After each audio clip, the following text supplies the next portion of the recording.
appropriate. They're not biased one way or the other. One of our staff members even said, Mr. Scott, if I felt that I was being asked to teach something along the lines of the way this has been portrayed by the folks that are spreading these things around, I'd refuse to do it. So I think I can tell you with all confidence that the CSCOPE curriculum as it's being implemented in Llano ISD does nothing more than assure that our students are exposed to the state standards which are made up and passed by the State Board of Education. With that, I'll ask Ronnie to come back up and we'll take some questions from you in just a little bit.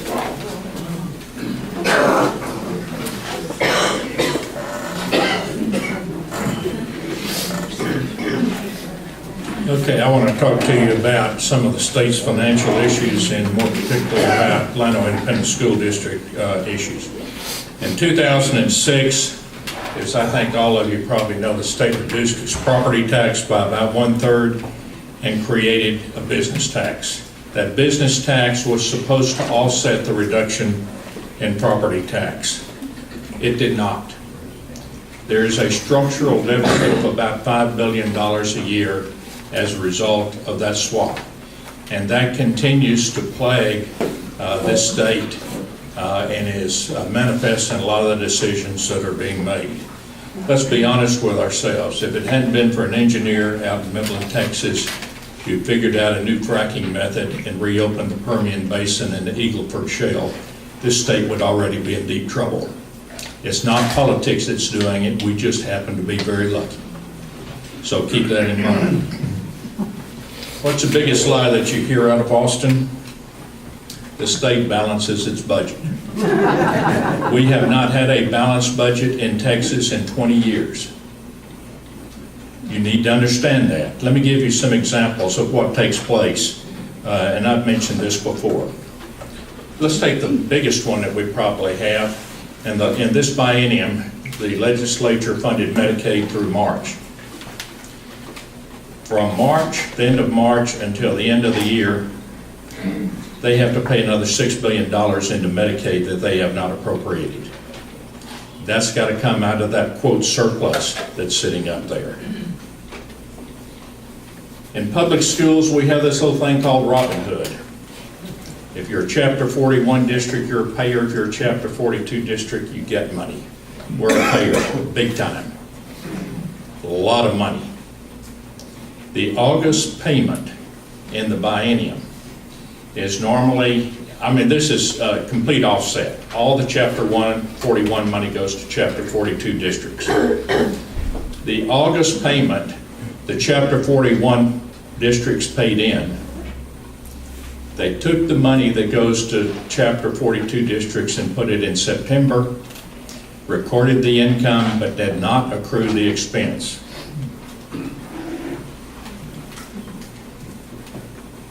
They did the same thing with payroll. They took the August payroll, paid September 1, don't accrue it. We had a word for that in the corporate world when I was practicing public accounting. It was pretty simple. We called it fraud. In addition to that, you have about $7 billion in dedicated funds that they count for purposes of balancing the budget, but they're really not available for the general fund expenditures. When the property tax was reduced in 2006, it shifted about $7.1 billion from local property taxes to the business tax. And that money then the state put back into the public school system. That was what it was all about. And that worked fine. There's some structural problems with that, as I mentioned. But here's the thing. It just really hurts those of us in public education when politicians stand up and say, we put $7 billion more a year into public education than we had in 2006. That's the money that they took from the taxpayers. Let's make it real simple. It doesn't make any difference where the money comes from. Ultimately, it's us as taxpayers, right? That's where the money comes from. we look at what money we got. And the truth is that in this biennium, we are getting $2.7 million less than we got in the previous biennium. Now, what's that doing? Back when we saw that the state had a structural deficit and was headed this way, we started building up our fund balance. I remember the conversations with Dennis quite well when we thought, oh my gosh, this is gonna be bad someday. 4 or 5 years out, it's gonna get real ugly with school districts, and it has. We started building up fund balance. We got real tight on our expenditures and started building our fund balance. That plan has worked very, very well. But with a loss in funding from the state, we're starting to have problems. We're going to lose between $1.5 million, $2 million a year for the next several years unless something happens. So what are we going to do? First of all, I can assure you, we are going to remain solvent. We are not going to take this school district into bankruptcy. To do that, we're going to have to do some things. And our goal is this. We have got to reach March of 2016 with about 2 to 3 months fund balance to stay solvent. People have asked us, why do you do that? Just think for a moment. Most of you pay your property taxes in December, January. We have to start paying teachers in September. We better have money on hand, or they're not going to wait till January to get paid. We have to do what we are doing to have the least impact on instruction. We have to be able to accomplish the mission that we have of educating the children, and we have to remain flexible. I've talked to a number of members of the legislature, and they say we are not going to get any more money in this biennium. That's what they're all telling me. And indeed, I haven't heard or seen a single member of the Senate or House that has proposed that we get more money. Now, when they go back and correct this bookkeeping error, they give the Chapter 42 districts the money that they really did not record in this biennium. You're going to probably hear a lot of publicity. We restored the money. Folks, we don't get any of that. We're Chapter 41 districts, so all that's going to the receivers of Robin Hood. So what are we going to do?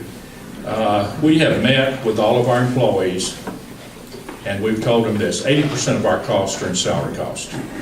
We're comparable to just about every other district in Texas. We've told them we're putting a 3-year freeze on salaries, no more salary increases for the next 3 years.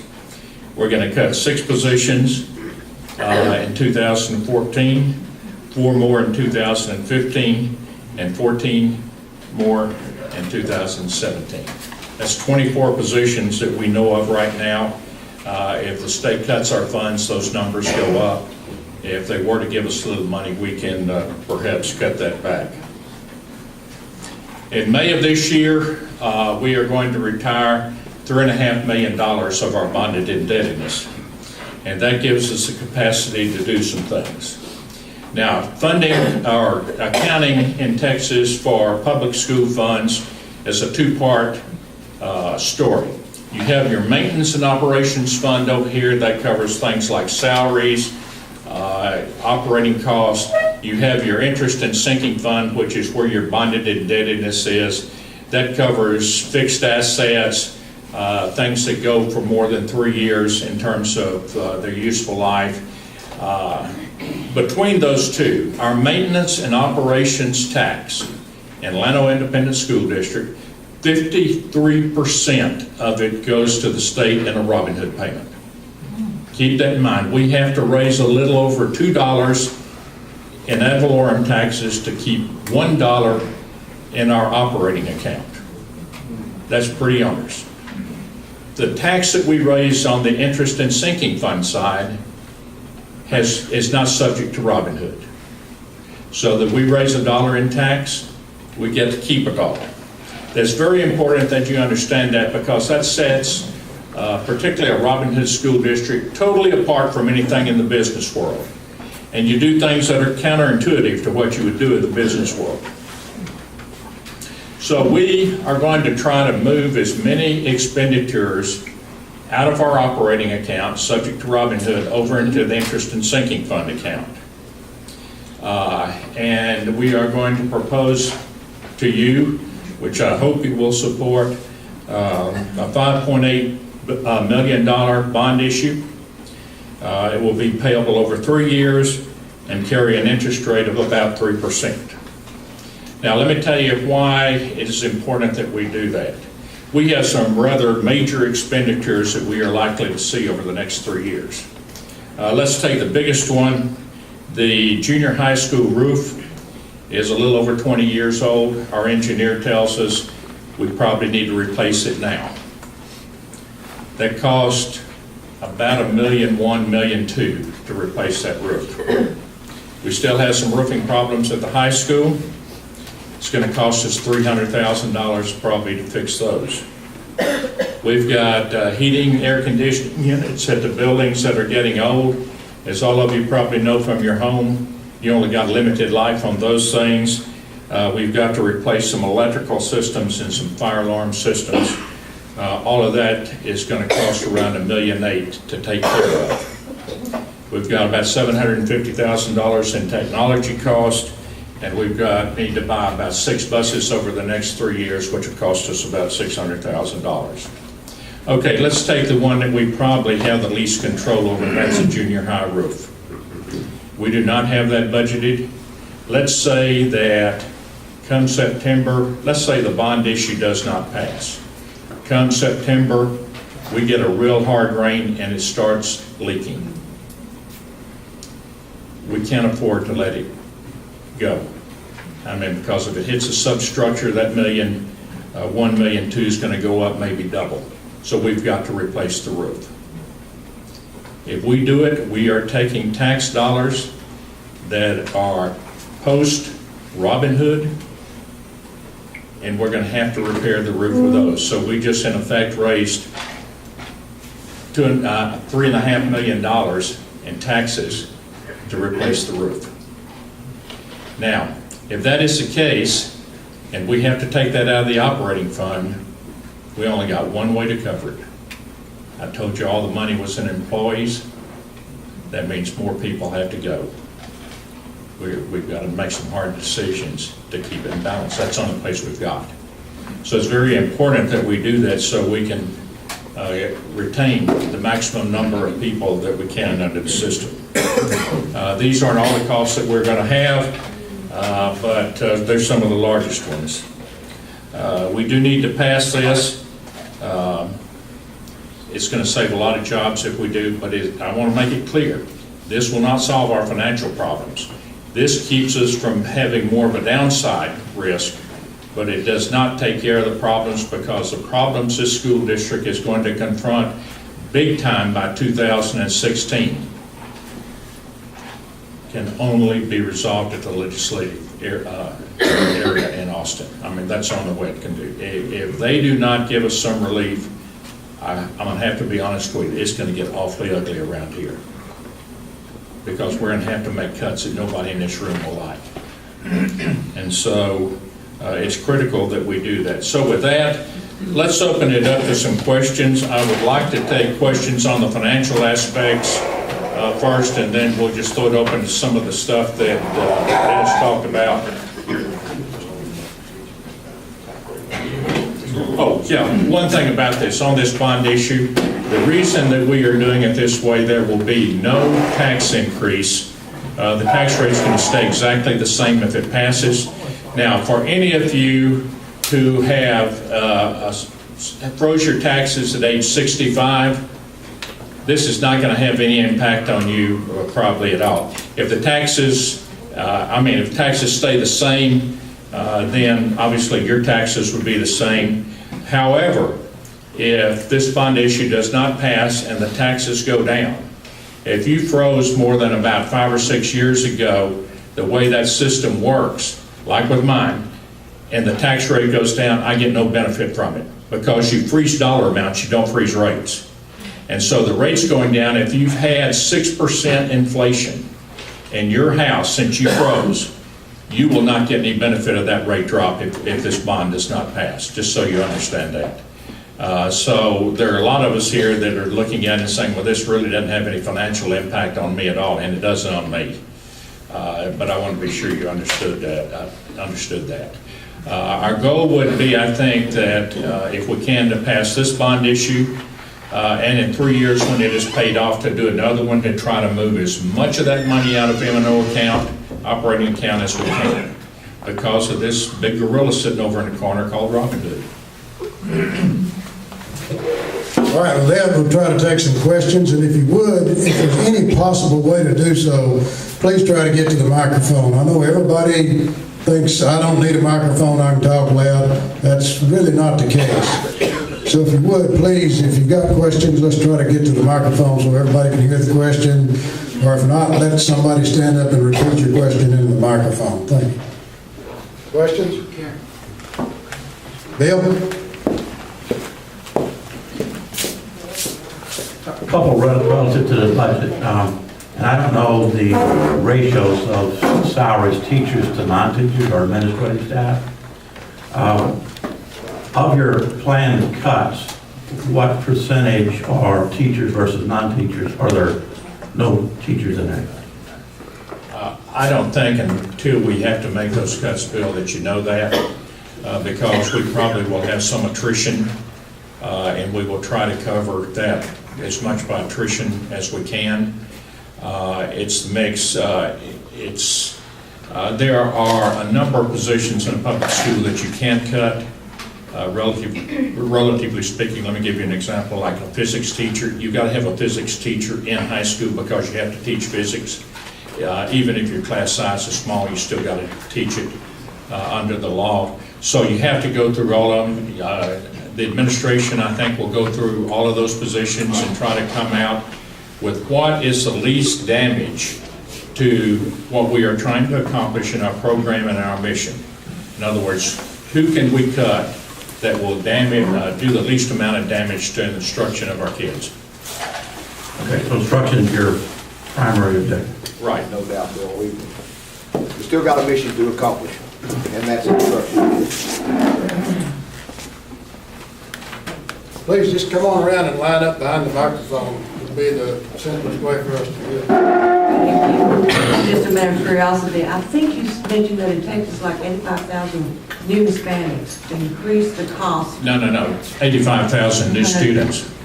And what did you say about, well, how about Llano then? How does that work in here? What's it doing to us? ISD, We're last year before? We're relatively stable in terms of total number of students. The mix is like virtually all schools in Texas. It's going a little bit more Hispanic. And that does that have an effect on us? Well, I mean, we have some of the same issues. But right now, pretty stable with the population. And some parts, the Llano are learning, losing population. I was curious about the enrollments. School enrollment stayed about static.